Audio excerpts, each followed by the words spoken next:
Over the years, movies have tried to warn us about totalitarian governments, large evil corporations, and mass surveillance. And yet here we are today. Governments and big tech companies hoard more data than ever. Every click you make, every place you visit, everything you buy, your face, your blood, your DNA, everything is being monitored closely and is being collected in huge data centers around the world and against your will.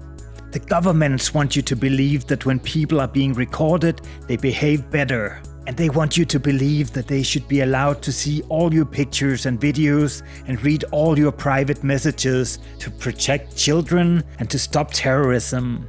Meanwhile, big tech companies have simpler goals. They just want to improve their services. But is that really all they want? I suspect not. Whether it is the Online Security Act in the UK, chat control in the EU, the National Genome Center collecting everyone's genomes in Denmark, or the US buying up TikTok. All they want is control. They want to control you, what you see, and what you do. There are no limits. It figures it would be something like this. Go to work, make money, consume, conform, reproduce, and definitely don't question authority. The powerful elite knows that if they keep people overworked and underpaid, most people will live their lives on autopilot and won't even have the energy to resist or question anything. They want you to do what you're told, to own nothing, and to be happy. Happy. Happy.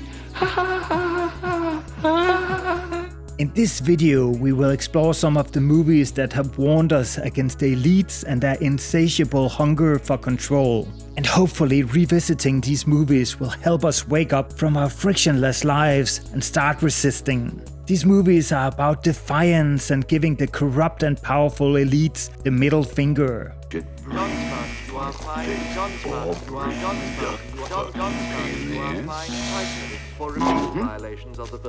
In movies and series, there are plenty of disempowered protagonists to pick from that live mundane and meaningless lives, where their only momentary relief is when they swipe the credit card to buy some branded goods. We have Tyler Durden from Fight Club, Neo from The Matrix, and Elliot from Mr. Robot. Outside of work, they are all defiant, pursuing the freedom and justice that the corporate machine has taken away from them. Neo sells hacks and seeks out defiant communities online. Elliot hacks online creeps, while Tyler aims to take down the debt system, enslaving us all. But the movie that takes the consumerism to its most extreme form is the Justin Timberlake movie, In Time. In this movie, time is money in the literal sense. When you work, you get just enough extra time to make it through the day, while the ultra-rich hoard centuries. The rich live in gated communities where their only concern is eating the best caviar and their personal safety, while the poor do all the hard work in the slums.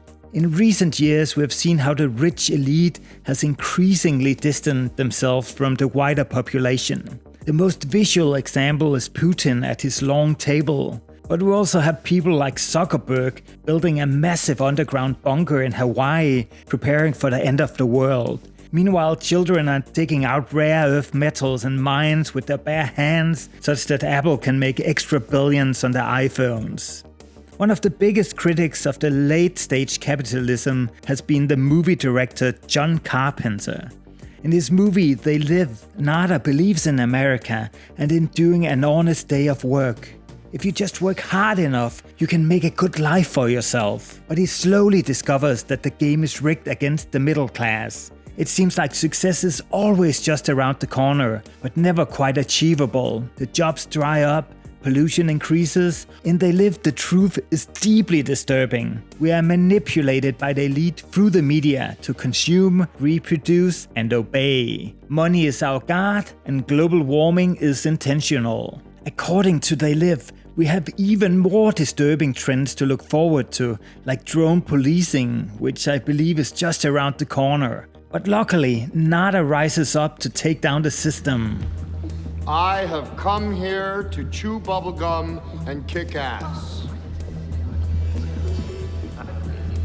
And I'm all out of bubblegum.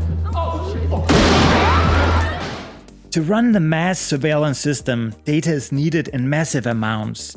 LinkedIn collects corporate bullshit data for training AIs. Google reads your emails, Apple your personal data, and Microsoft has just created 2 of the most insane surveillance systems of all time. They record you when you play video games, and they have introduced their new genius recall feature, which is automatically activated and takes screenshots on your computer every 6 seconds. The insane thing is that in the movie Antitrust from 2001, the Microsoft-like evil company actually did exactly that, taking screenshots of private user screens. The accuracy of that prediction is just wild. This brings us to the next movie, American Sweatshop. Because data is not just data. Data also has to be labeled to be truly useful. When it comes to data for facial recognition, we are all willing idiots tagging our own faces and pictures on the internet. But it is a bit harder for big tech to label dangerous videos or dangerous words, because what is even dangerous? Well, most big tech companies have centers with workers who have to watch horrible videos all day and then report just how horrible they are. Footage of a man killing a rabbit is animal torture and should be removed. But footage of a man killing a rabbit and then eating it could be considered culinary. That cannot be a healthy job. This data is of course used to train algorithms that will later replace their jobs. American Sweatshop tells the story of just how traumatizing this type of work is, and how little big tech actually cares about their workers. So does knowing about all these moderators make you feel any more safe? Now that big tech has all this valuable data, they can also train a brand new AI model to make the world a safer place, right? You won't have to watch uncomfortable videos on the internet anymore. Terrorists can be caught on the street cameras in minutes, and harmful opinions on the internet can be automatically removed. Oh, and by the way, the elite is exempt from this surveillance and censorship. So Meta just released these new cool AR glasses that enable you to look up data on every person you see in the streets. Don't you think that anonymity should be a crime? Because if you have nothing to hide, why not share everything? The movie Anon is about this, where anonymity has become a crime. Just taking a look at another person, you will instantly know everything about them, or at least everything deemed appropriate by the people who control these systems. Isn't that great? When we all behave our best when we know everything about each other. But again, can we even trust what is being recorded or registered anymore? AI models like Sora 2 and VO3 have made it impossible to differentiate between what is real and what isn't anymore. Your chicken's looking nice, pal. Woo! Yo, he stole my chicken! Got a crispy treasure, can't slow me down. Hot and golden, I'm out of this town. Move, move. This trend of faking videos was of course also predicted in a movie, this time in The Running Man from 1987. Alright boys, let's see you dance. Faking videos gives politicians and billionaires complete deniability. No, it wasn't me in the Epstein files, it was AI generated. But it doesn't seem like big tech cares much about the truth anyways, as long as you keep watching. Recently, the Sora and Vibes apps were released only showing AI-generated videos. The only thing you shouldn't be able to skip, according to them, is ads. In an episode of Black Mirror, they implemented this feature where commercials pause when you close your eyes. That is definitely YouTube's wet dream, and some websites have already implemented ads pausing when websites are not maximized. I'm really fearful about how the next generation of tech will implement even more ads and subliminal messages. How will they add ads to their Meta glasses and to ChatGPT? I can only imagine in disturbing ways. Even if you attempt to migrate to paid services like Netflix, you're forced to watch ads. Samsung presents ads in their refrigerators, and Microsoft is even testing ads inside of the Windows operating system.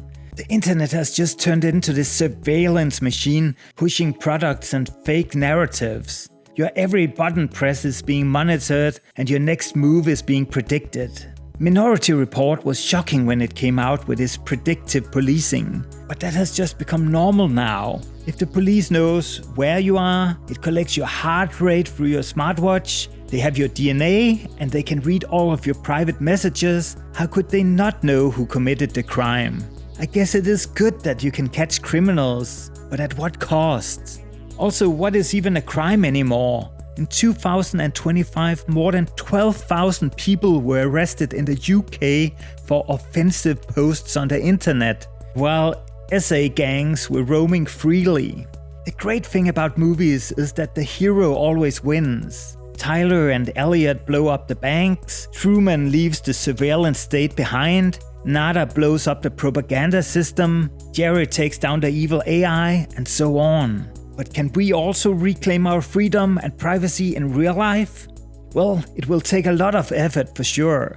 We can leave big tech for open source, like ditching Windows for Linux. We can use tools like Signal for sending private messages. We can pay in cash, self-host our own data. This really should be taught in school, but it is just so much easier for governments to control a few big companies instead of going after everyone individually.